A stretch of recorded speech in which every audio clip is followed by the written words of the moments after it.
I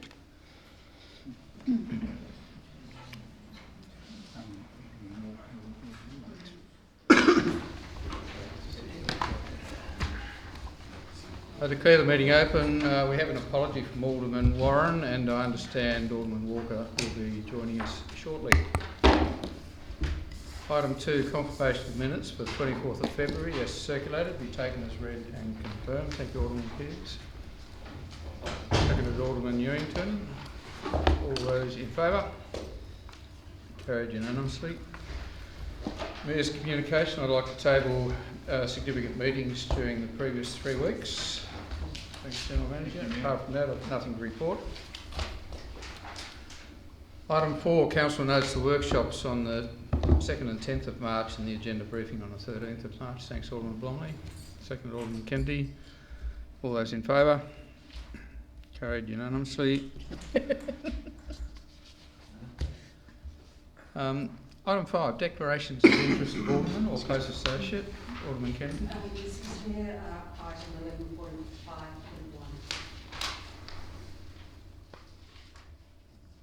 Thank you.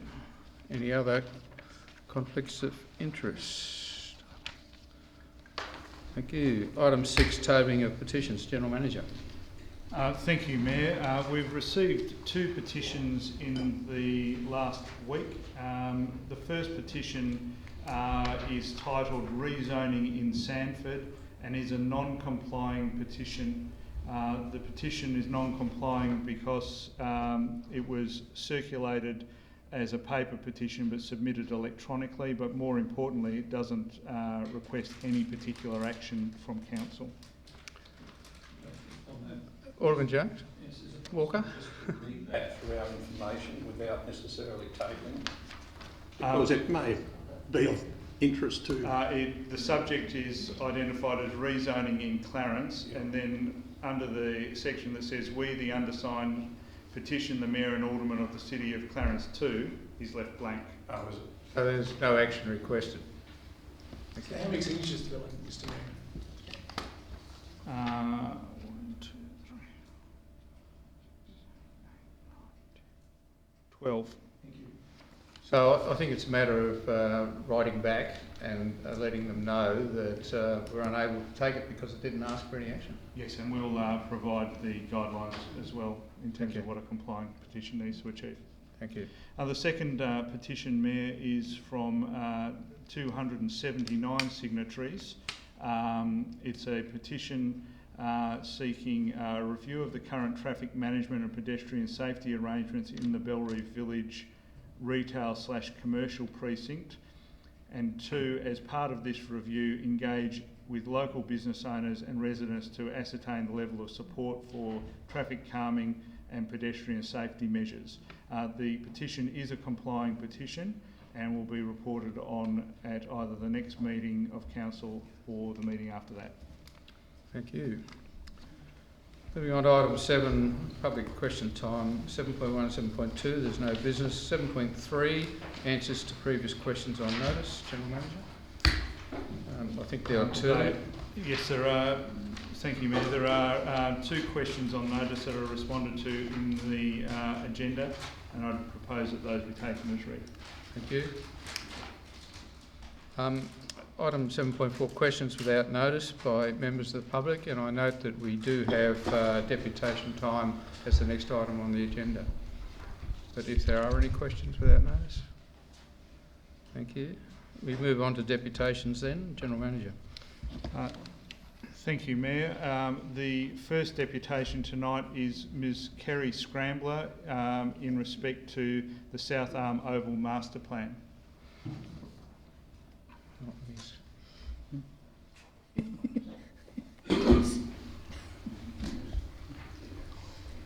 I do need to remind all speakers that there's only a 3-minute window of opportunity, and there'll be a warning tone at 2.5 minutes. Good evening, Mayor, Deputy Mayor, Alderman and Council staff.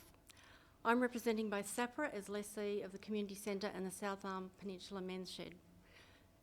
And I'm in relation to item 11.1. Recommendation A, I reiterate SAPRA's support for vehicular restriction to the Oval, subject to us having a key for our market and other specific events. We support Council's decision on a risk management basis, as kids and cars simply don't mix. Recommendation B. If releasing the report, we request that it is prefaced with 3 things. Noise is within the level under the permit and no attenuation is required by regulation. The potential cost is greater than $100,000 and an artist's impression of the wall so everyone can see the impact. And I do wonder how the imposition of a wall would sit with the wider South Arm community, severely impacting the local ambience and security of our Oval precinct.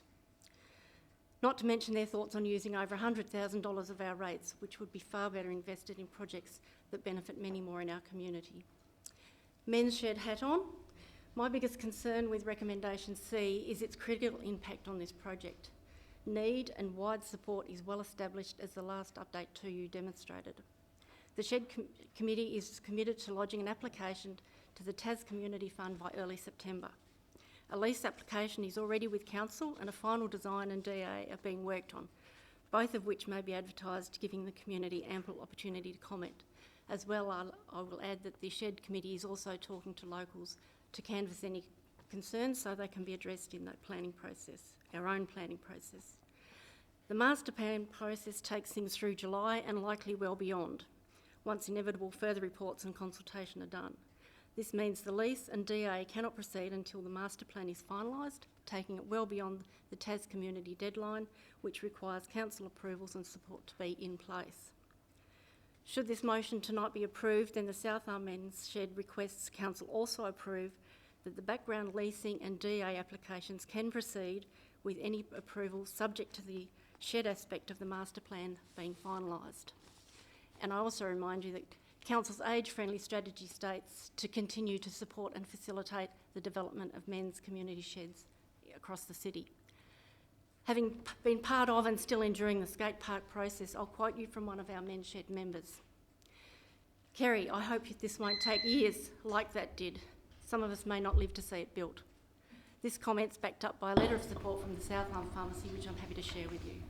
The 27 members of the Men's Shed are holding their first event next weekend. What will we tell them? Don't get excited, you'll have to wait another year or 2 or 5 yet, lads. Thank you. Thank you. And it's Scambler.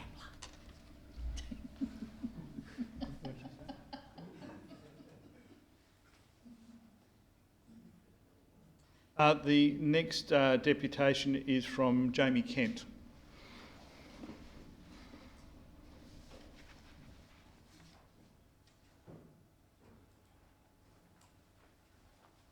Got my name right, thank you. Thank you, Mayor. Good evening and thank you for the opportunity to speak tonight. This is a statement regarding agenda item 11.5.1, in particular issues with the South Arm Skate Park. Firstly, what do we know? We know that residents asked Council to provide a noise assessment to demonstrate compliance with the planning permit issued in June 2016. Council commissioned a noise test. We know the results clearly showed permit levels would be exceeded, impacting residential amenities. On this basis, we know residents asked Council to include for attenuation to mitigate noise harm. We also know that residents suggested earthworks or berms to mitigate noise, as is global practice and is far less intrusive than a wall. We know Council refused to modify the design and include attenuation despite the evidence. We know that 2 experts at tribunal proceedings agreed that 10 decibels above background noise, around 30% in South Arm's case, will guarantee complaints and likely cause noise harm. The startling, abrasive, intrusive, unpredictable, gunfire-like noise at South Arm site has been tested to show impact noise that is double the background noise levels. Imagine what this sounds like as a resident 15 to 35 metres away. The videos we've provided to you shows this to a certain extent, but it is far much worse in situ for residents. We know that Council strategically modified the permit conditions regarding noise and hours of use, ignoring expert advice by disregarding background noise that is critical to the South Arm site. This only exacerbated residents' concerns. Council did this to honour a commitment to build the skate park, made well before the impact was known. We know responsible councils don't do this. We know that Council has ignored expert advice that says to hope for the best but plan for the worst.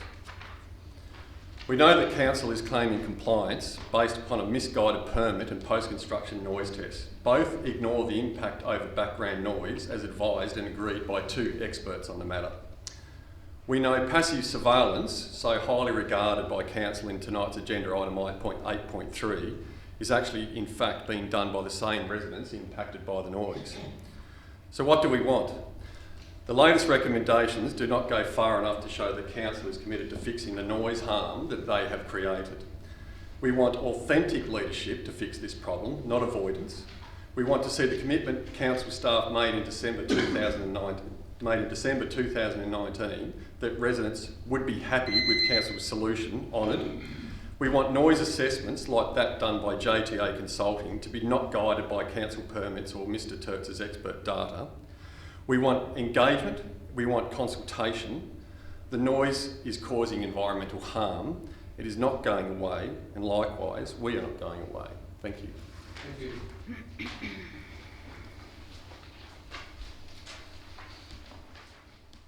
Our final deputation tonight is from Nola Foxcroft in relation to South Arm Oval Master Plan.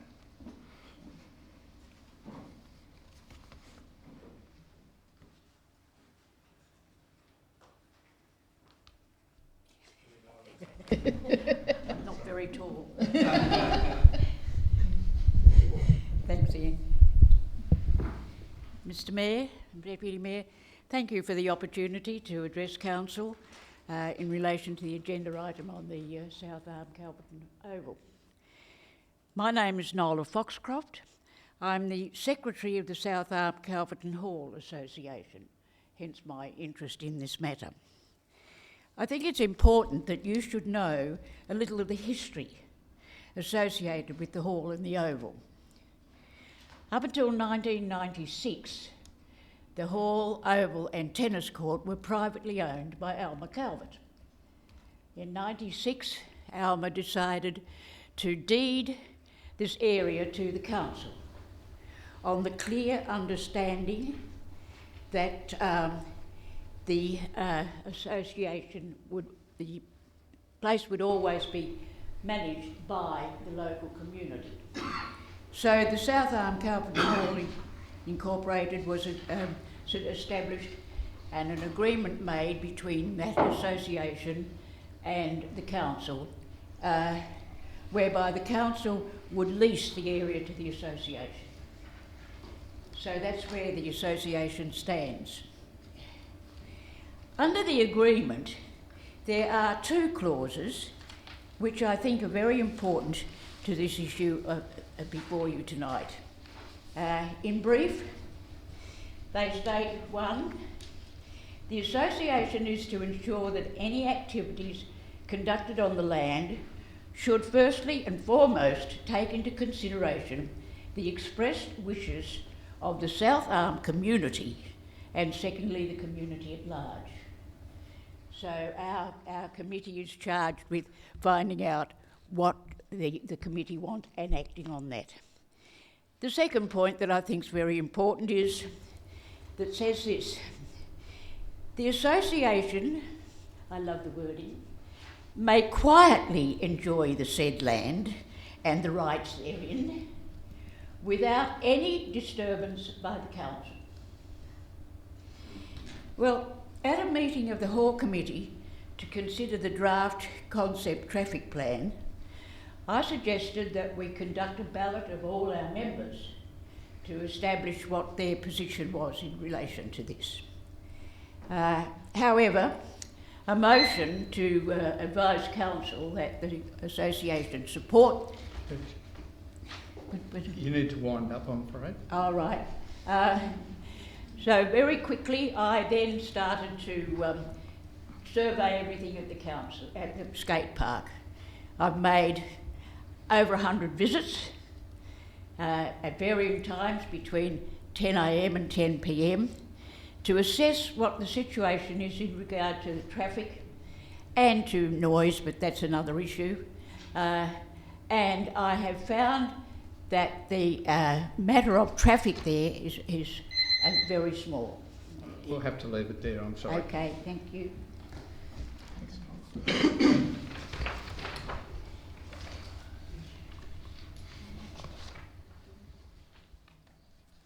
Moving on to item 8, motions on notice. Alderman Blomley. Do we have a seconder, please? Alderman Ewington, thank you. Thank you, Mr Mayor. Mr Mayor, as you all know so well, a growing economy is not without its growing pains. Over recent years, I think it's fair to say southern Tasmania, indeed the vast majority of Tasmania, has struggled to keep pace with the exponential growth in population and the resulting demands on infrastructure.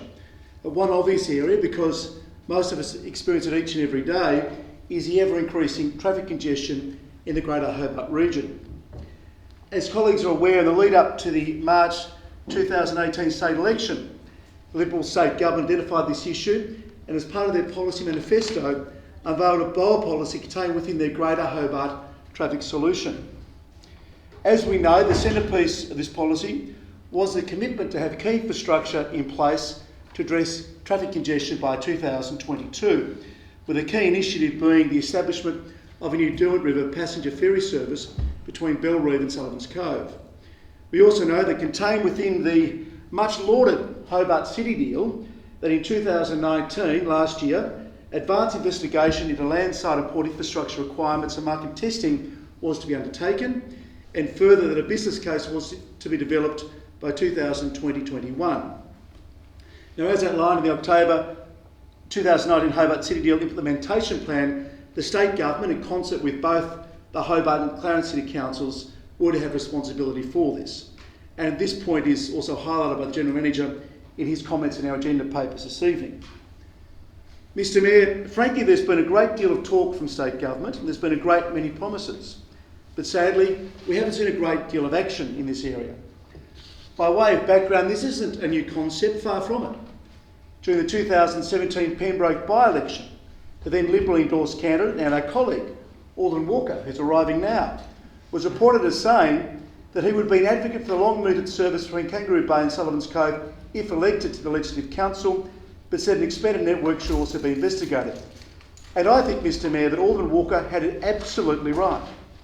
In an October 12, 2017 Mercury article, Alderman Walker was quoted as saying, "A service like this could accommodate around 1,000 passengers a day initially, which would make a huge difference to congestion both in Pembroke and Hobart." In the same article, the then Premier Will Hodgman is reported as saying, "James Walker's proposal is forward-thinking, practical and realistic. This is exactly what the people of Pembroke need. Someone with vision, energy and ideas, and an ability to deliver as part of my government." Now, Mr Mayor, as history shows, unfortunately, not everything went to plan at that by-election. But that does not in any way, shape or form detract from the opportunity now for this council to send a clear message to the state government that a peak hour passenger ferry service is still a sensible solution to our traffic congestion woes, and that a trial of such a service ought to be implemented as soon as practicable. Mr Mayor, there's been a great many promises from this state government in this area, as outlined in the explanatory notes to this motion. Key amongst these being the 31st of May 2019 undertaking by the then Infrastructure Minister, Jeremy Rockcliffe, that the government was prepared to budget whatever it takes to deliver an all-day, 7-day-a-week ferry service between Hobart and Bellerive. He also announced that he absolutely expected ferries to be traversing the River Derwent in the current term of government. Mr Mayor, the requisite infrastructure is in place. There's the Brook Street Pier and there's the Bellerive Wharf. In my recent discussions with colleagues, some have expressed concern, the very legitimate concern, about the hypothetical or potential lack of commuter support. That is, they doubt there will be the demand to support such a service that has been trialled on several previous occasions and didn't survive. Now, Mr Mayor, that's the reason, a key reason, I would have thought, to support this very motion. To be crystal clear, what this motion is calling for is a trial peak hour passenger ferry service between Bellerive and Sullivan's Cove to be implemented as soon as practicable. This trial service will clearly provide the data that will show whether there is sufficient patronage to support a continuing service. Mr Mayor, this motion is not about addressing our traffic congestion. It's not only about addressing our traffic congestion challenges, but also about ensuring taxpayer dollars are wisely invested and not frittered away on what potentially could be a white elephant. Mr Mayor, I thank colleagues for their consideration and seek their support. Thank you. Alderman Newington. Thank you, Mr Mayor. I think Alderman Blomley summarised the key points there pretty well. The one thing I would like to say is that having a trial I think is a good idea. Just a chance to have a look at it. You know, the argument about whether this motion actually is going to make a difference, well, at least it's going to, set it straight that we are keen to see it happen sooner rather than later. And I think a trial to look at, how things would go is a good idea. The other thing is, if we're talking about congestion, one thing I'd like to add to it, if we could, I think if we could stop parents driving their kids to school every day, that would probably take a few cars off the road, but I don't think we can tack that one onto the motion as well. But anything to do to get people active and using the ferry, for cycling links, and I like the tourism opportunities as well that would bring people. I like the tourism opportunities that would come from having the ferry operating on a regular basis as well. Give the people on the Western Shore the chance to come over to the Eastern Shore and understand why we all live and love being on this side of the river. So I think it's a great opportunity just to test the water, see how it all goes, and I encourage the other aldermen to support it. We've got nothing to lose by giving it a go. Thank you. Other speakers.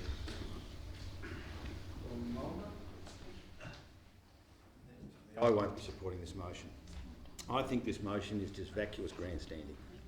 The state government is already conducting an inquiry into the ferry terminal in Kangaroo Bay. Nothing will proceed until that inquiry is completed, and us trying to ram that through won't overlook it. Without shore-based public transport infrastructure, Kangaroo Bay Ferry will do nothing to reduce Tasman highway congestion. Any hope of the shore-based infrastructure evaporated when council sold this public land to build 85 private luxury apartments. Furthermore, the already congested road network is incapable of handling the extra traffic, even if additional parking was built nearby. Can you imagine trying to get 1,000 extra people down Clarence Street and Cambridge Road? Neither can you expect commuters to get on a bus, travel to Kangaroo Bay, get off the bus and then onto a ferry, when if they'd stayed on the bus they would have been in the city 30 minutes before the ferry gets them there.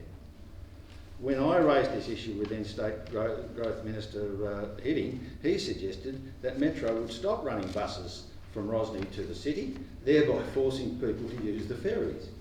Anyone who thinks that hasn't been on the river when the strong sea breezes chop up the Derwent during the afternoon peak. There is no need for a trial of ferry service from Bellerive. Private enterprise has shown that it is not viable. Both the Emelisa and Rod Howard's ferries failed due to lack of patronage caused by the absence of shore-based infrastructure, without which the ferries are only accessible to pedestrians and cyclists. Then I pick our council's own trial of a ferry to take people as part of the Bellerive Oval Transport Plan, Mr Mayor. I think that was one of your initiatives. That lasted for a year because not enough people were using it, not even to get across to the Oval. In response to my question about infrastructure around the proposed ferry service, council minutes of the 23rd of January report the following answer from the General Manager. It is understood that the state government are not considering park and ride scenarios for the proposed Bellerive ferry service, as its approach is to capture commuters that will walk or ride a bicycle to the ferry. As Bob Clifford points out, commuter ferries will only be viable when there are multiple ferry terminals along the shores of the Derwent, each with park and ride facilities. The park and ride infrastructure is needed out before the congestion choke points, not after you've negotiated them. The ferry was a Pembroke promise, and we all know that some of these promises we start to have second thoughts about them. Is there any harm in asking anyway? Well, yes, there is. If we keep asking for silly or impractical things, like planting pansies on the Tasman Highway or basing a new inner city high school in an outer suburb, we are destroying our credibility and risk being ignored when we have something important to ask. Well, I'd just like for the public record to clarify one thing. Council may have expressed an intention eventually to sell the Kangaroo Bay Boulevard sites, but the land has not yet been sold. I'll just clarify that. Other speakers? Walker.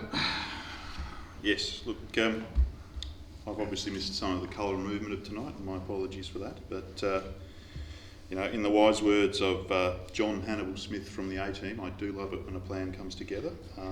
This one's not quite there yet.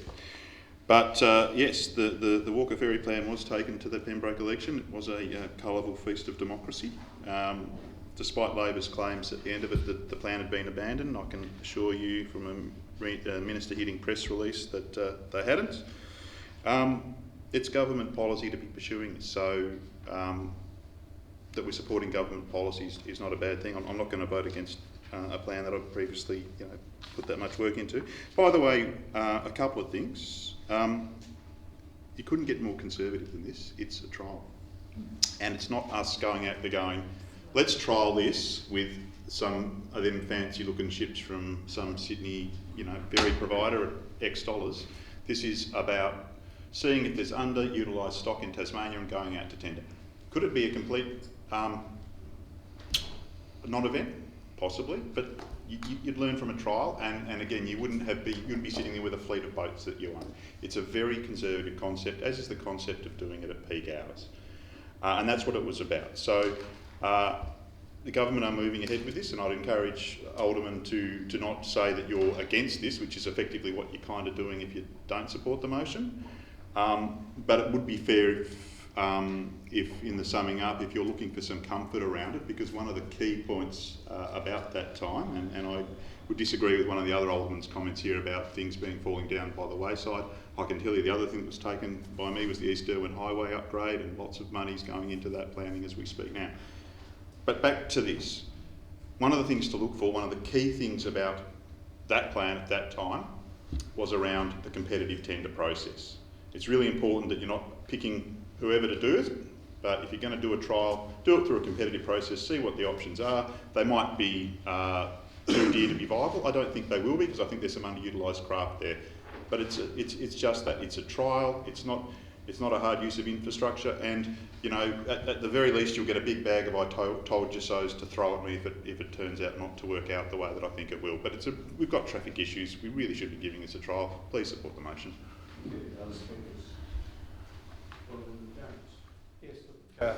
Thank you, Mr. Chairman. The question in relation to the state government doing the running on this issue is important, and already they have made commitments, and that's in the documentation that's before us. And Minister Rockcliffe said, and I quote, that the government was prepared to budget whatever it takes to deliver an all-day, 7-day-a-week ferry service between Hobart and Bellerive. He also announced that he is absolutely expected. Now, they are very interesting words, absolutely inspected, because it leaves a door open on the basis that perhaps there needs to be a little bit more work done on this in the early stages, and therefore it may not meet this term of government's deadline in relation to the ferry service. I can vividly recall being one of those commuters that lined up and caught the ferry. There was 2 ferries operating at the time, the Cartealer and the Matthew Brady, with Bob Clifford. And at that time, there was no bridge. And of course, people had to utilise the ferries and get across the Derwent. And it became a sort of a ritual, and put the Eastern Shore on the map. The fact of the matter is, in this particular case, there has also been quoted that the existing infrastructure that as part of the Greater Hobart Traffic Solution Policy, the centre point of this, or centrepiece of this policy, is to have key infrastructure in place to address traffic congestion by 2022, with the key initiative being the establishment of a new Derwent ferry service between Bellerive and Sullivan's Cove. The key word here is key infrastructure. What we need to do, and I'm sure the government is running with this issue and is putting in place all the necessary means by which to create and establish the infrastructure. In other words, have the infrastructure in place before we actually have this ferry service operating. Because at the moment, Federal Hotels owns the wharf, And okay, they have given reasonable indication that they will allow it to be used. But at the same time, there's no way by which people can park their cars, or there's no connection between the outlying suburbs of Clarence and the key destination point or departure from the Bellreeve Wharf. So it makes sense to let the government do the running with this. Let the government establish the bona fides and the key points of setting up the infrastructure and having that parking, that commuter park and drive in place before we actually say the ferry terminal, the ferry service should operate. It makes common sense that the infrastructure needs to be in place before we could actually say, go ahead and trial the service. And that's where the government's been quite responsible. And Minister Rockcliffe has said that it will take whatever. But there's that rider on in there that there needs to be the infrastructure in place, the parking, the travelling to and from, because at the moment it's a dog's breakfast. Where in the hell are you going to accommodate people other than if you have some bus service? But then people don't necessarily want to take the bus to the wharf and then take another trip to the other side. So let's let the government do their deal, move through this with the Metro, establish what they are about to do, and by making this sort of motion or putting this motion forward for the trial period, it's really, I don't think it's the way to go. I think there's a lot needs to be done in the way of accommodating passengers on a ferry service.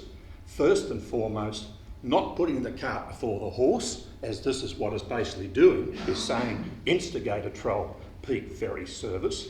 No, let's get the state government to do their job and say what they are about to commit to and get the infrastructure, as I mentioned, in place, and therefore have the ferry service operating. For that reason, I will not support this motion before the Chair. Thanks, Alderman James. Other speakers? Alderman Pearce. Mayor, like Alderman James, I have some reservations, and Alderman James has alluded to some of the things that worry me. Now, on page 12 it says the City Deal Information Plan identifies that a business case will be developed by 2021. I agree with Alderman James. I think the government are doing that. That's the way to go. Also, like Alderman James, I lived at Bellreeve and worked in the city, so the ferries were the option I had to use, because you've got to remember in those days there was no Bowen Bridge. Hadn't even been thought of at that stage. But Alderman James is quite right. There was a massive car park where the Clarence Cricket Club is today, and people could drive and catch the ferries. And as I said, you either had to do that, there was a little punt at East Risdon, or you had to go right round to the Bridgewater Bridge. So it was certainly different times then. And what we're asking for is to rush, saying to the government, rush, just do a trial. I think Alderman James has got it right. The government are running on this. Let them do it. I mean, look, I've seen ferries come and go, and I'm sure a lot of us have. I remember when there were many ferries on the Derwent. One of the things that did amaze me somewhat, before the bridge reopened, the Tasman Bridge reopened, there was a survey, and as we were getting off the ferries, they gave us a survey form, and this was for everybody, not just me. And always remember it said, they came on the media one night and they said, the ferry people said, we're only going to lose about 10% of our custom. And I said to myself, just talking to people on the ferry, you know, that is rubbish. And, you know, about 2 months later, after the bridge reopened, there were very few ferries left. And in time, there was only one that operated from, as Alderman James said, from the waterfront to Sutherland's Cove, and that disappeared. We had a water taxi. That came and went. So, you know, in my opinion, a sound business case needs to be established by the state government before a ferry service should be seriously considered. Alderman Kennedy. Thanks, Mr Mayor. As a number of our colleagues tonight have alluded to, the last time ferries were operating in a serious way in the city was as a result of a disaster. What we've seen in a week in Tasmania is how quickly things can change. This time a week ago, sitting with my colleagues around a workshop, we probably didn't think would be the situation we are now with what is happening. This is a trial. It is a trial. We'll find out very quickly what the appetite is, but let's not wait for another disaster to actually see if this is going to work. I will be supporting this motion. Thank you, Mr Mayor. Mr Mayor, I've been on council for 12 years, and over that time, the number of times that I have been to fora related to a ferry service across the Derwent, goodness, it's been quite a number. And it always sounds great, but nothing ever comes to fruition. This looks marvellous as far as the state government is concerned, and I have no doubt that they're working on it. However, I don't see what the state government is doing and what Alderman Blomley is putting forward are mutually exclusive. I actually feel that we can have a trial whilst the state government continues with its strategic focus. So I will be supporting Alderman Blomley's motion. By Alderman Blomley. Mayor, I'd just like to thank colleagues for their contributions this evening. So the motion is tabled by Alderman Blomley that we have a trial ferry service as soon as possible, practicable. All those in favour? Against? The motion is carried. Item 10, reports from outside bodies, 10.1. First of all, the Copping Refuse Disposal Site Joint Authority. I note that later in the meeting we have the September and December quarterly reports. Is there anything you want to table? I'd just like to table this latest document from the March from The Southern Waste Solutions, so I'll pass that on to Jill if that's all right. Moving on to Tasmanian Water Corporation, I'd like to announce that Taswater has appointed a new director to the board, Joanne Pearson, Victorian-based. She's got a background as a qualified accountant and experienced chief financial officer. She comes to Taswater with decades of experience in the utility sector, sitting on various boards and executive committees. Council might be interested in the makeup of the board at the moment. We've got 4 out of 7 Tasmanian directors, 1 from New South Wales and 2 from Victoria. And apart from the chairman, we have 3 females and 3 males on the board. So the board's very balanced in terms of skills, etc., Tasmanian representation and, of course, gender.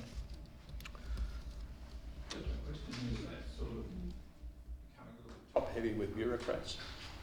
Well, the board... Oh, heavier, sorry. The board doesn't have any bureaucrats on it. Oh, well, okay, just seems to me, Mr Mayor, that, you know, that high-flying directors... Anyway, it's just a point that... Moving... Alderman Mulder. There's an interesting question.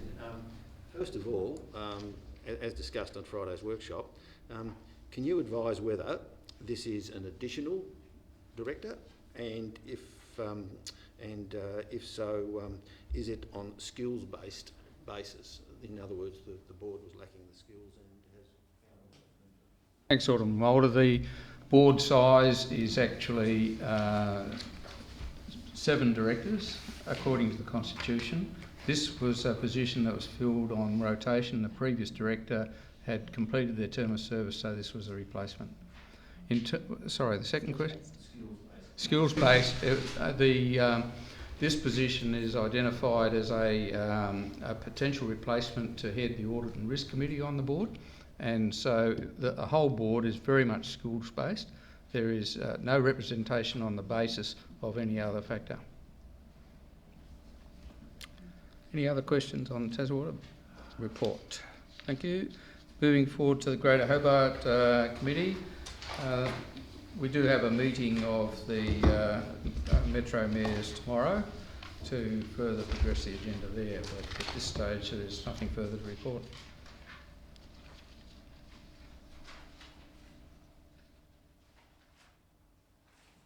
Okay, moving on to 10.2 reports from council, special committees and outside representative bodies. Are there any reports? Alderman Kennedy? Yes, Mr Mayor, I just would like to table the Bellerive Community Arts Centre's AGM minutes from the 11th of March. Alderman Chong? Thank you, Mr Mayor.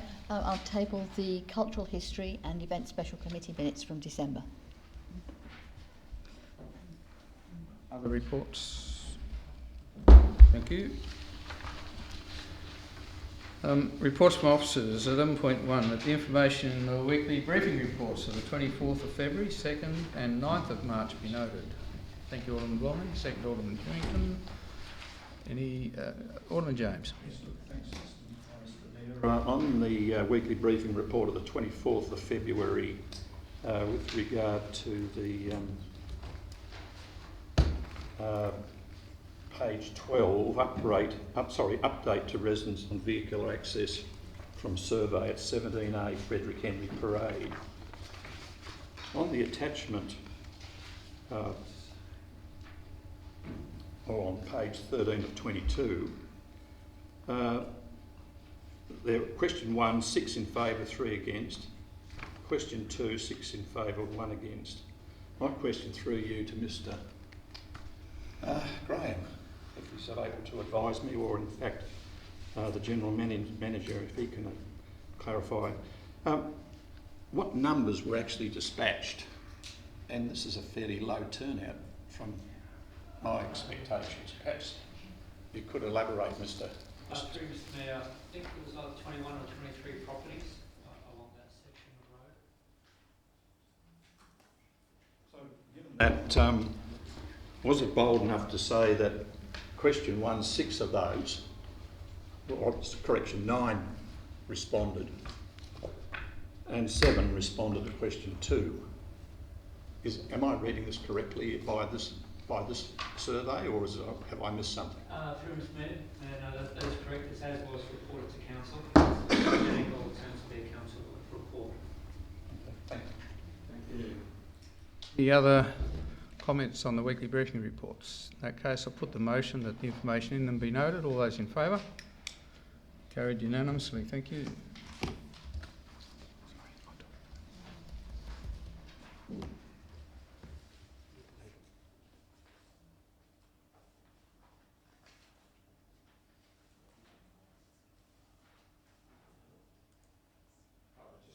Yeah, thanks.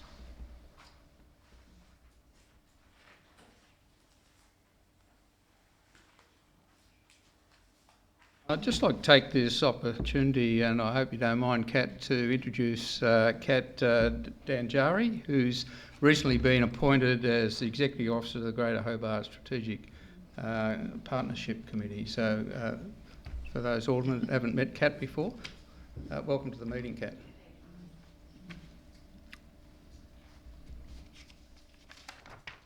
Moving on to item 11.2 concerning petitions previously tabled. There are no matters to deal with there, so I'd like to advise Council is now meeting as a planning authority under the Land Use Planning and Approvals Act.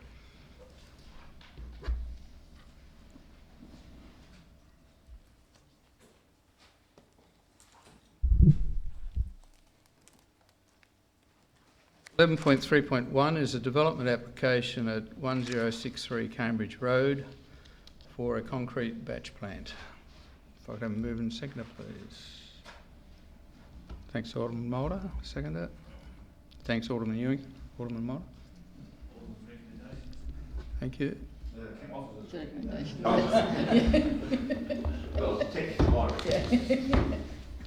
Other speakers? In that case, I'll put the motion, which is for approval subject to conditions and advice. All those in favour? Against? I think that's carried unanimously. That concludes our business as a planning authority. Moving on to customer service. That Council adopts the Customer Service Charter of 2020.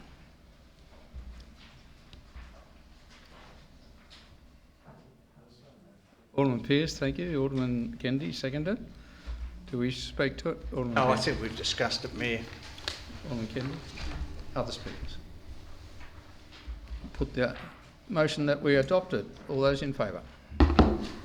Carried unanimously.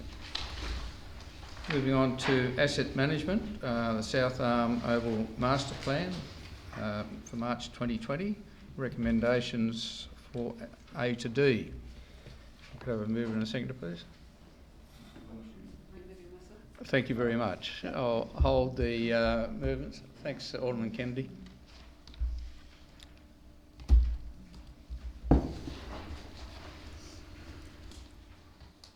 Alderman Walker. Thank you, Mr Mayor. I see that you have a cornucopia of alternative motions within your packages, and I'll draw your attention to the one with the 4 bullet points.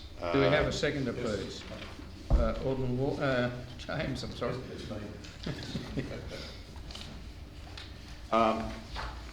This motion is very similar to what the officers have recommended. In fact, it is entirely based on that, with one small difference being recommendation B. And recommendation B is slightly elaborated, so after "and release as a public document," we add to that, "as well as undertaking community engagement to determine the most appropriate form of noise attenuation for council to install."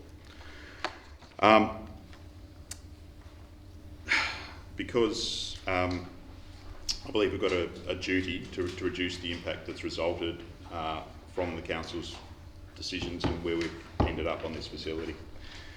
I am in my very unhip mid-40s, but I still identify as a skater, albeit a cautious one these days. It's a great activity, and it's something that in my zenith of the late 80s, council had 0 facilities. In the 90s, we got some half pipes, and seeing Tony Hawk skating at Kangaroo Bay was indeed a highlight.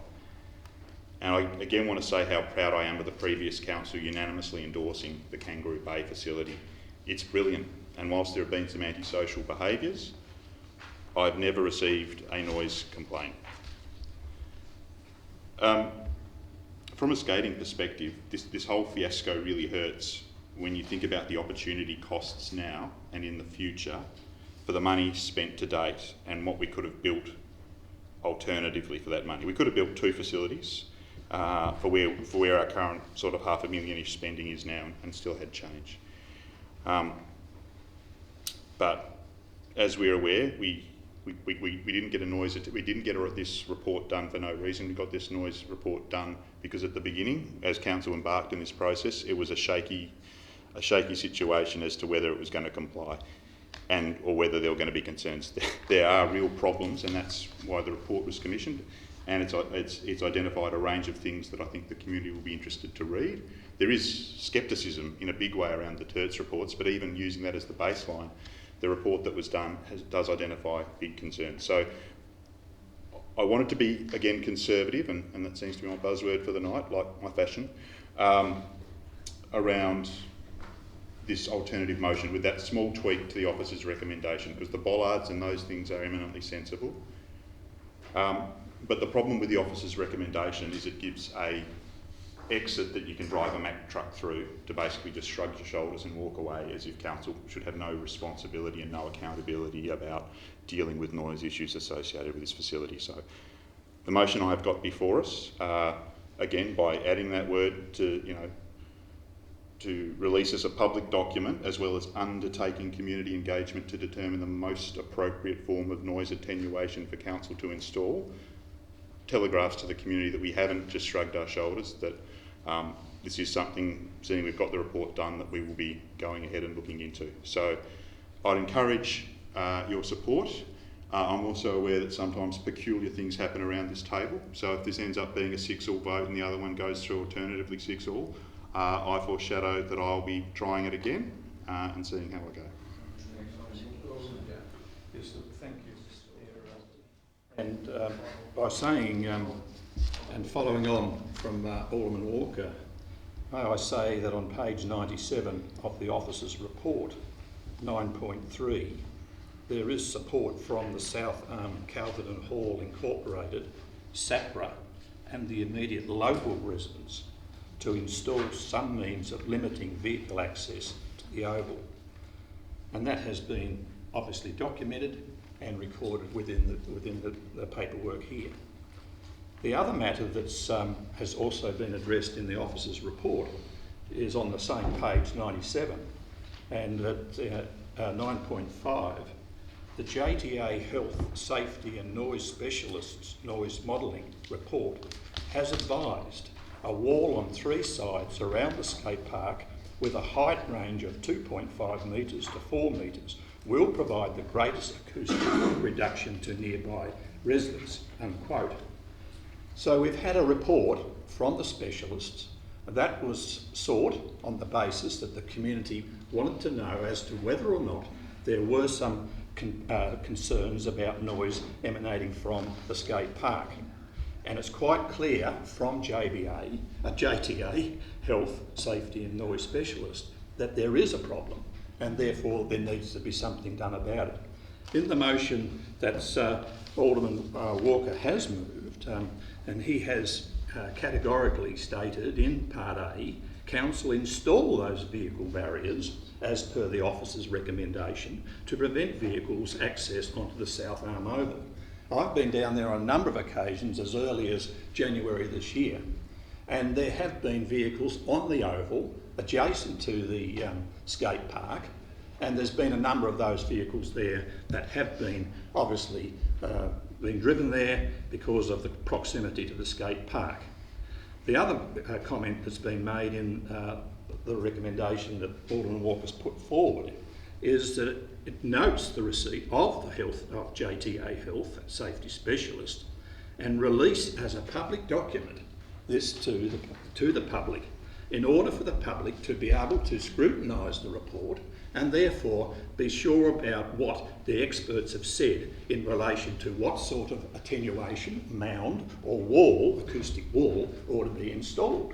And that is quite clear in the report from JTA. At the same time, Part C authorised the GM to undertake community consultation on the remaining elements of the South Arm master plan. And that's important because this whole thing has been driven in relation to what is appropriate for the South Arm area.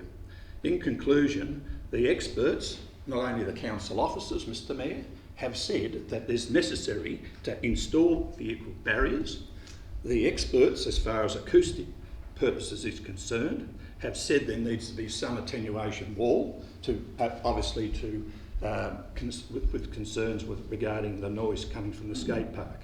If you're going to listen to the experts, and we do from time to time, and hopefully in this particular case we do, I would like to submit that A, B, C and D is the appropriate way to go, and it supports not only the officer's recommendation but the acoustic experts' proposal for some form of wall or mound. I seek council support. Thanks, Alderman James. If I could just make a couple of comments before, as an alderman in the debate. Alderman James, I'm very comfortable with the idea that we consult. Alderman Walker, sorry.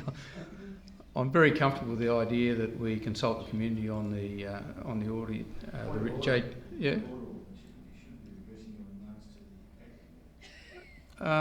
Look, I don't have to. No, under meeting regulations, I can actually speak from the chair to a motion. The point was that we all have to address you in our remarks. Yeah. When you're speaking as an alderman, you should be addressing. As I said, there's no requirement to, but as a matter of courtesy, I'm quite happy to do that. So I'll hand over the chair temporarily. Madam Chair. Certainly, Alderman. I'm quite happy to support Alderman Walker's motion. I think it's very sensible that there's community consultation in regard to the JTA report. I am intrigued though, and perhaps Alderman Walker might like to explain the dynamics of this, is how we go about consulting on the JTA report at the same time as we're consulting on the master plan, and how those two things might occur under B and C separately there, because Part C says the Council authorises the GM to undertake community consultation on the remaining elements of the master plan. So how those two things dovetail together, he might like to address in his right of reply. Thank you. I'll take the chair back again. Feel free. Others, and Alderman Mulder. Thank you. The original decision relating to this skate park was one that preceded my term on council, so I'm not in a position to say whether I would have voted for it or against, but in principle I think these sorts of facilities are a good thing. I do think, however, that our fixation that it had to be on public land at this point may have been a little short-sighted. For my own view, I think that there is a very easily accessible and open area of land which does have some residents, but not quite the density that this site has, with the South Arm community thing. So, with the community and RSL and Community Club. The thing with that piece of land is that although we may not own it, it may have been prudent to at least have investigated the possibility of leasing some land for this particular thing, and we would have avoided a lot of the issues that we have now. However, having sounded my fellow alderman out about that, there's clearly no appetite for retreating and saying, oops, we got that one wrong, let's try again, and we're going to push on. We then come to the issue of the JTA recommendation. Now, it's highly surprising that consultants don't come back and recommend the gold-plated standard for noise attenuation. And I do note that it is also possible for noise attenuation by other means, such as earthworks and things like that. So I'm sure that council will have a look at those particular issues to avoid sending, shall we say, good money after bad on this particular site. So I'm happy with Alderman James's alternative. I think that when it comes to the most appropriate form for noise attenuation, I think that appropriate doesn't mean the best, the Rolls-Royce or the gold model. The most appropriate often means something that will achieve a satisfactory standard for the amount of money that it's going to cost. So that's the reason that I'll support the motion as put by Alderman Walker. Thank you. Other speakers? Thanks, Mr. Mayor. As you'd all know, I actually put out two motions late this afternoon and evening, emailed two motions, and it's now marvellous to actually note that Alderman Walker is the mystery alderman as far as the motion that has been put. My motions are fairly similar to Alderman Walker's. They actually revolve around Part C. As I said at the briefing on Friday, I felt that Part C was very unclear, and I have read it over and over and over again. I've talked to officers, I've talked to other aldermen, and I actually believe that we needed to clarify what we were going to be consulting the community on. And as with Alderman Walker and some of the other aldermen, I actually feel it's very important that if, as in Part B, we are actually going to put out to the community, make it public, the JTA report, which I agree with, then we actually need to be able to get formal representations back from them in relation to their views as far as the recommendations within the JTA report. I think it's really important to note that the JTA report follows on from a report that was done by Peru Terts in relation to planning requirements. And I'm just going to read from the introduction to the JTA report. Clarence City Council has installed a skate park at the southeast of the South Arm Oval. Once the skate park was in use, an environmental noise assessment was conducted of the skate park noise emissions by Peru Terz and involved the measurement of skate park noise levels under various times and conditions. The environmental assessment conducted concluded that the skate park noise emissions met the applicable conditions in Planning Condition 4, which relates to noise emissions. This is the important part. To investigate potential noise mitigation options available to further reduce the noise emissions at the residential receivers, JTA Health, Safety and Noise Specialist was engaged to perform a desktop noise modelling study of the skate park. I think it's really important to note that we actually got JTA in to look at further reducing the noise emissions at the residential receivers. We have met our requirements as far as the planning conditions are concerned. This is, if you like, over and above, if we, as aldermen, believe that is necessary. Consultation, to me, has always been that I'm getting more evidence in relation to any aspect of council that I'm dealing with. I actually take the advice of the officers, I read the reports, I get the community responses, and then make a decision accordingly. So as far as I'm concerned, it is really important that we actually get back from the community what they believe in relation to the noise attenuation measures that are in this report, plus other noise attenuation measures that have been brought to us. I actually brought some to the workshop, looking at a berm, as was actually said, looking at trees, mature trees being planted. We need to look at various noise attenuation options and then decide whether or not we need to do them over and above the planning requirements which have been met.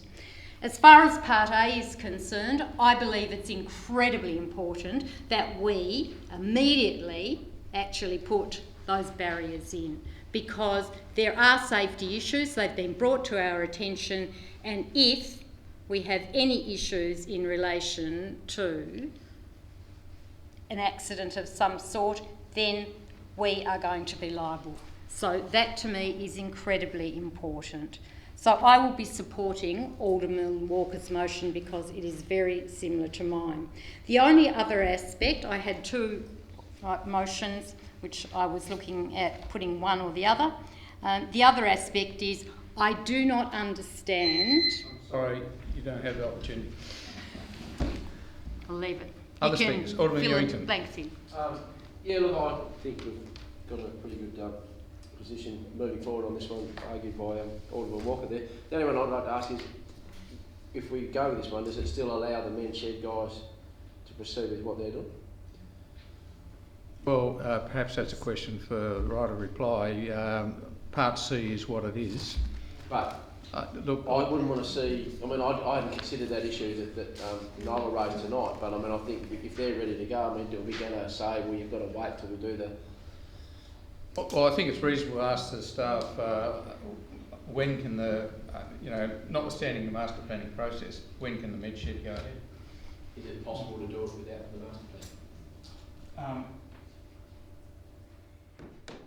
I think the issue here is that we've got a master plan that shows the men's shed in a different location and a number of other proposals that need to be firmed up in terms of locations on the site. And the men's shed, as currently planned, is quite significantly bigger and in a different location, and there hasn't been community consultation in respect to that. There has been a lot of consultation occurring locally, but none of it has been facilitated by council in the context of the management plan. So our recommendation to council is quite simply review the management plan, update it, make sure that the community has been properly consulted, and then proceed with those other options. So in the context of the deputation tonight, yes, there would be a delay if you follow our recommendation. Otherwise, effectively, council would need to make a decision to proceed with the men's shed in the proposed location at that proposed size without having conducted any further consultation or amendment of the master plan. So we could keep some people happy, but not sure that we're keeping everyone happy. Correct. Yeah. Okay. Right, thank you. Other speakers? Alderman Pearce. Thank you, Mayor. South Arm Master Plan, and most of the time, and I'm pleased Alderman Ewington brought the men's shed up because I'm asked more about that than anything else. But the master plan is playground, men's shed and passive games area. So it's a lot more than just a skate park, but I think Part B, that Alderman Walker's motion, I'm really pleased with, so I'm going to support the motion as well.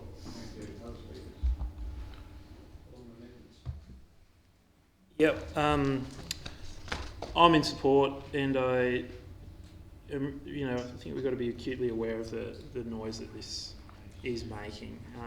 There's some comments about the planning requirements, but I think those planning requirements have left a few residents high and dry.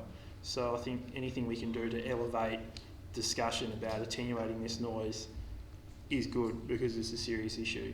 And I'm interested in the comments of Alderman Mulder about the stop-go-back approach. It is worth noting there's only 4 people left who did approve it in the first place.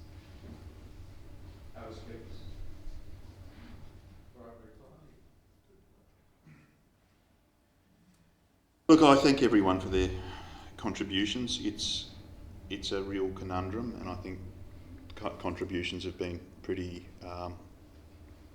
considered by everybody. The history is the history of the Congress board, and my motion isn't utopian. This is me just trying to be in a situation where I'm trying to work with what is possible rather than what is the ideal, and it is very conservative, just lifting the whole of the officer's recommendations and just adding and naming up noise attenuation, because that was missing. That was missing, and now if it appears that everybody's going to vote the way they've said, the motion changes so that, again, that we undertake community engagement to determine the most appropriate form of noise attenuation. And I was very keen to use most appropriate form rather than to say pull out what has come from the JTA report, because there's a range of considerations rather than just pure engineering when dealing with the attenuation challenge, and it's a really big challenge.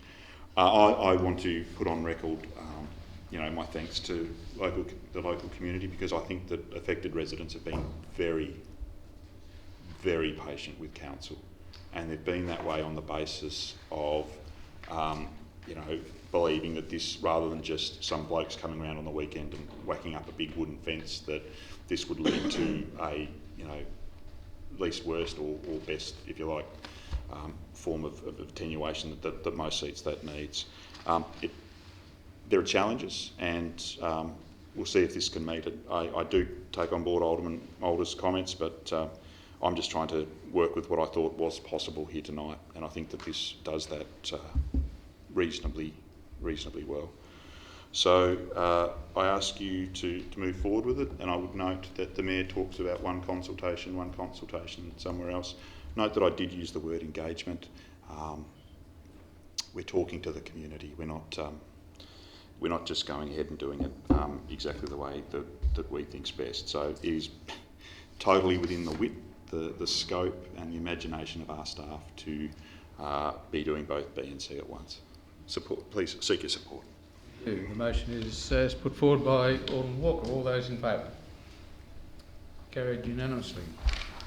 And thanks, Alderman Walker, for bringing that to the table and moving forward in a unanimous way on the park. It's quite a benchmark.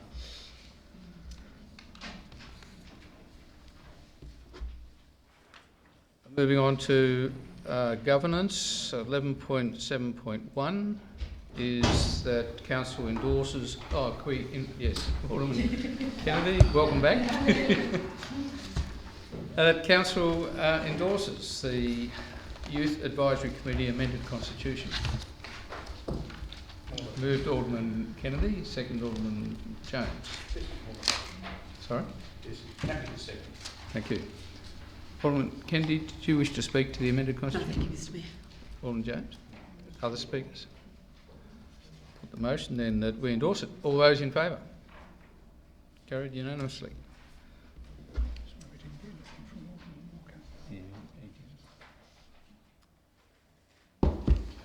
11.7.2, the copying refuse disposal site, proposed Tas Networks easement. That council consents. Alderman Blomley, seconder. Alderman Chong, you wish to speak to it? Other speakers? Put the motion that we consent. All those in favour? Carried unanimously. Moving on to item 12, Alderman's question time. There are no matters on notice. Answers to questions without notice at 12.3. Propose that we take them as read. Look, just on that one, I may have misled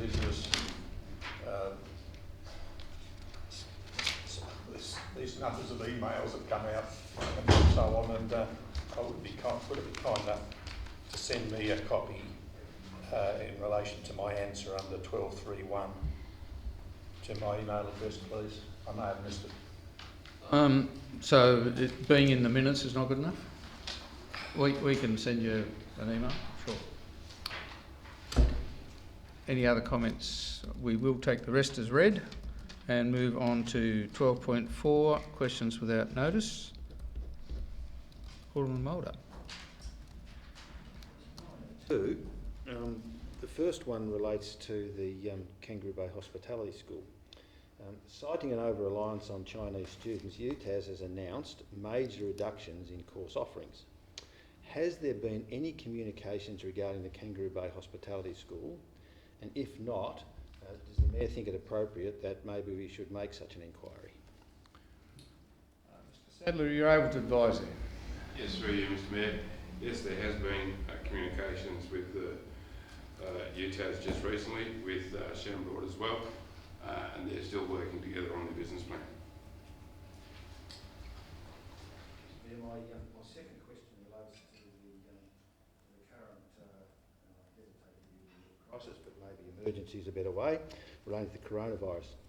In the event that council cannot meet as a planning authority within the prescribed time, does the General Manager have discretion to determine a planning matter in the absence of a planning authority?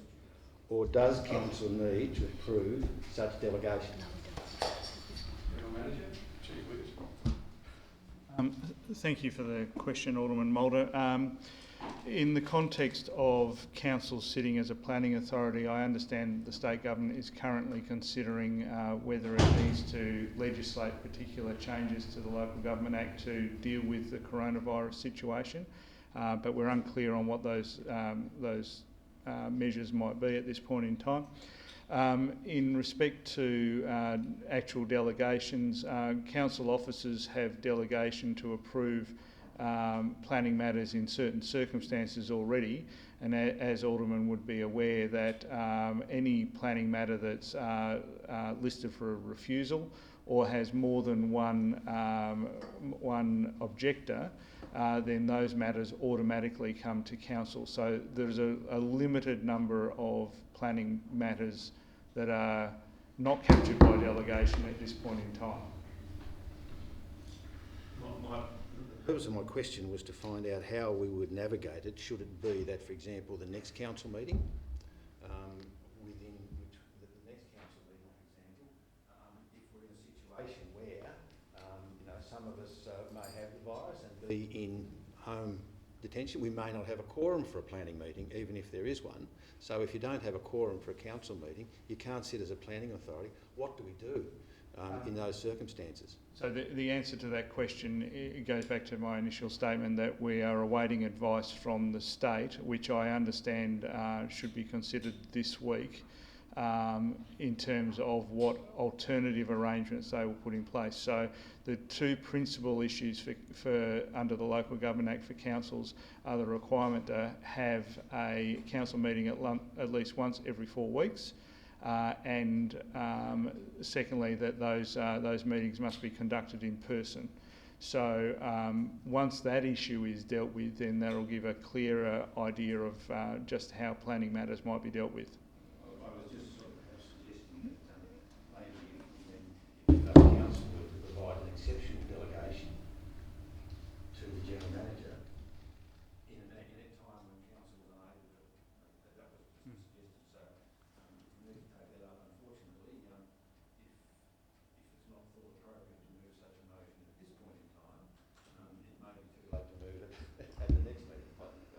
The opportunity exists, I suppose. Thanks, Alderman Mulder. I take your point.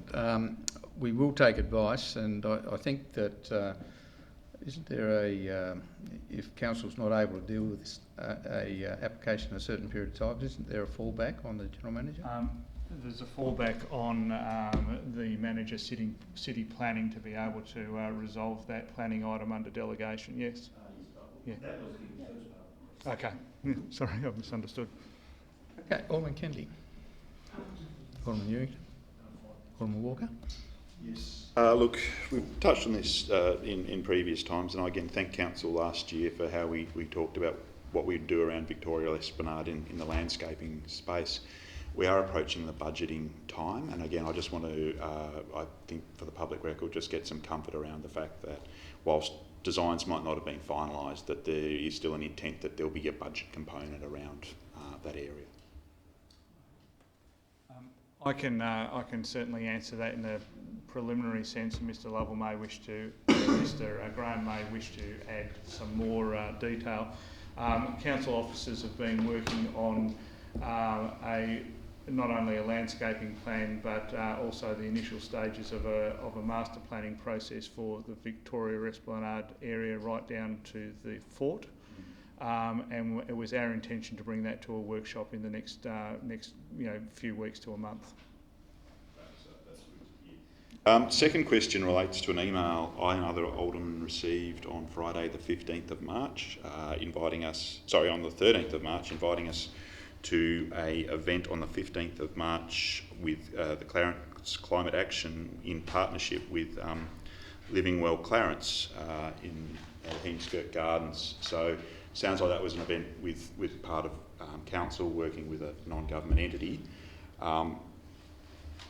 For the sake of comfort, but also for some potential future events, and on the basis of consistency, can you explain how council may be able to do a similar thing with other organisations that are community-minded, such as perhaps the IPA, the nearly 80-year-old venerable think tank that supports free market ideas, the free flow of capital, limited and efficient government, evidence-based policy, the rule of law, representative democracy, and property rights. Is that something that could and should happen? And if not, on the basis of consistency, why not? Good question. Repeat the question. I'm a bit confused as to the question.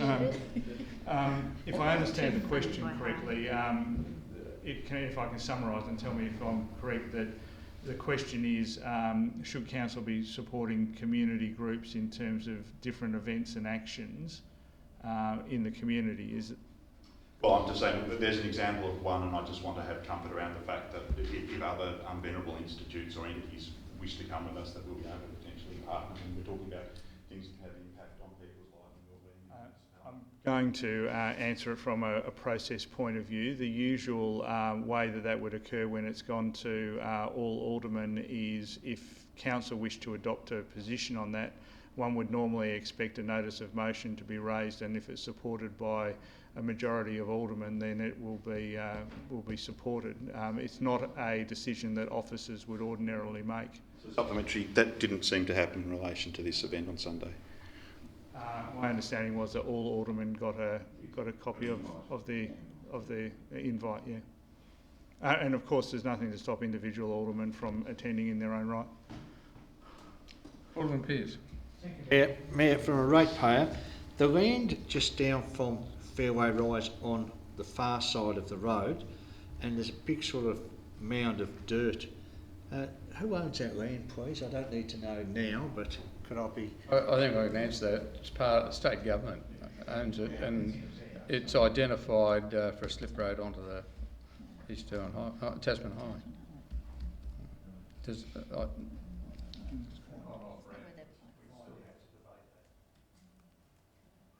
We do. Thank you, Mr Mayor. Mr Mayor, this is a bit of a follow-on from the points raised by Alderman Kennedy earlier tonight about the COVID-19 coronavirus pandemic, and I understand we're getting a briefing later tonight, but as you'd be aware, Mr Mayor, today AFL made some announcements with postponing games until the 31st of May, and then they'll review the situation. On top of that, Tas Racing this afternoon announced. There is a question here. I'm just making the point Yeah. that a number of these big organisations have already made the call, including RSL Tasmania, who have cancelled Anzac Day services. In part of that announcement, they were urging local governments statewide to ensure that we didn't hold similar events. I know that there's one that's run by the local community in Richmond.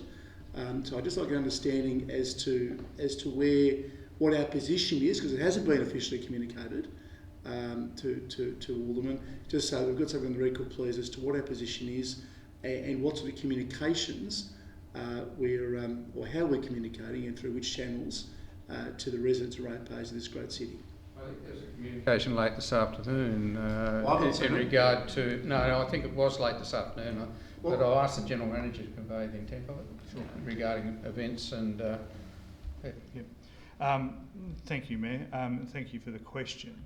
There was an email around about 5 o'clock this afternoon giving Alderman an update on our high-level preparations, and we discussed that memo on Friday, or the preparation of it. I do intend to brief Alderman tonight on our preparations in more detail, but it's certainly our intention to systematically review events and determine which events should be cancelled and which should go ahead. And in fact, to that extent, we've already cancelled a number of events over the last few days. Our preparations will go further than that in the context of assessing what activities council should be involved in going forward, so which should be cancelled and which should not, which are essential versus which are discretionary, and right down to which of our facilities should remain open to the public and which shouldn't. There's a lot of planning has been engaged in over the last 2 weeks. We had plans in place prior to that in a general sense, as we always do for business continuity issues, and in light of the emerging advice and other material from various governments, we've been constantly reviewing that and adapting it to our circumstances, with a view that we may need to act upon it as early as this week. Yeah, I thank the General Manager for his answer, and also thank you for his memo that did come through this afternoon at 4:54 p.m. Comprehensive memo. My concern was more about communication to the residents and ratepayers and what channels will...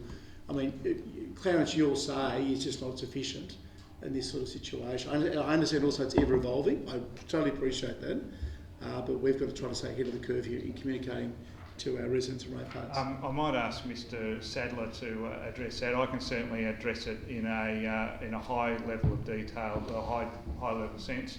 Mr. Sadler's been working on the actual details, so if you'd like to deal with that. Through you, Mr. Mayor, Alderman, we won't use the Australian communication tool. It'll be through the normal channels of our website, social media, depending on timing for the newspapers like the Eastern Shore Sun, using our databases that we have, and through our networks. Well, thank you. Clearly, anything we as Alderman can do in our relations with the community to help in this regard would be appreciated. Definitely just pushing through our social media channels, but yeah. Alderman? Yeah, I've got two. First off, how many casual staff does council employ, and what measures are being put in place to support them and those permanent staff without enough sick leave should they lose work due to coronavirus cancellations or self-isolation? Thank you for the question. Again, part of our briefing tonight was going to cover this issue, and I'll cover it now. The arrangements that have been put in place are focused upon maintaining as much work for staff as possible, potentially in alternative locations which might well be from home. That's our primary focus. The aim is to keep people engaged in meaningful work for as long as possible and avoid stand-downs where annual leave or other forms of leave might need to be utilised.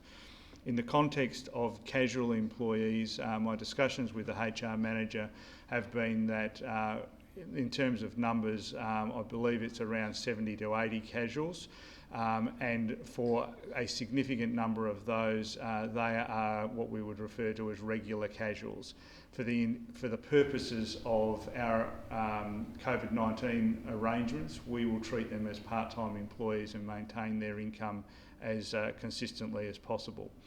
For a small number of employees who are genuine casuals, then where we can't find work, then we'll have to assess their individual situations, but we haven't made a particular determination in their circumstances at this point. But they are very much the minority. Really encouraging. Second one is a bit different. Did the City Heart promotion uploaded to the Council's internet channels the day after our last meeting, which I obviously wasn't at, cost any money? I might ask Mr Sadler to... Through you, Mr Mayor, could you repeat the question? Did the video that was uploaded on Tuesday morning after our last council meeting about the City Heart project, did that cost money? Yes. Yeah. Do we know how much? Yes. How? I don't know if I'm under liberty to say. Yeah, sure. $2,000. Alderman Bomberto. Thank you, Mr Mayor. Mr Mayor, through you to the General Manager, have we actually been provided with the information as to the permit conditions and licence requirements for the arm end pipeline that need to be met? Sorry, can you say that again? Yeah, permit conditions. Last council meeting, I asked whether or not the permit conditions and licence requirements for arm end had been met, and you said no. But I think that's changed. So, could we be advised of what permit conditions and licence requirements have not been met? Mr Gibbs, can you give us an update on the status of those permit conditions, please? In writing, thank you. Oh, circulate the report, weekly briefing. Thank you. And Alderman James. I have two questions. Firstly, and my question through you to Mr Gibbs as the statutory planner at Clarence, at what stage are we up to in the appeal process on the Rosny Hill Hotel development? Through you, Mr Mayor, we've had a preliminary conference and there will be some mediation which will be occurring. I don't have any update as to when that will occur. We're currently waiting for a revised grounds of appeal. Second question, and this is probably to the General Manager in his capacity as the CEO of this place. Mr Nelson, are you able to provide to Council a timeline for the consideration of the Boulevard development at Kangaroo Bay? Mr Sadler will add any extra detail if needed, but my understanding and my recollection is that we are expecting a DA application by May. Yes, yes, by May, but there'll also, we're expecting them to go back out with a revised design as well after the consultation. And the timing on that I haven't got to do.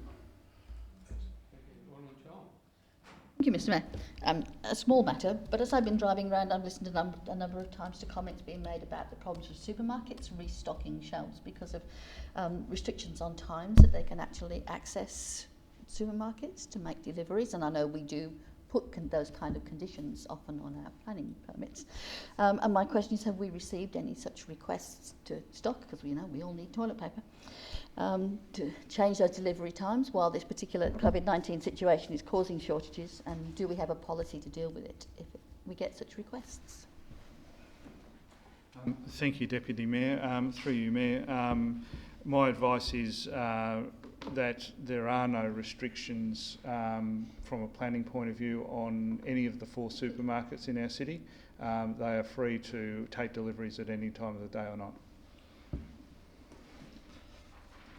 Okay, that brings us to closed meeting. I'd like to thank those members of the public that have lasted the distance, and call for a motion to move into closed session. Thank you, Alderman Pearce. Thanks, Alderman Kennedy.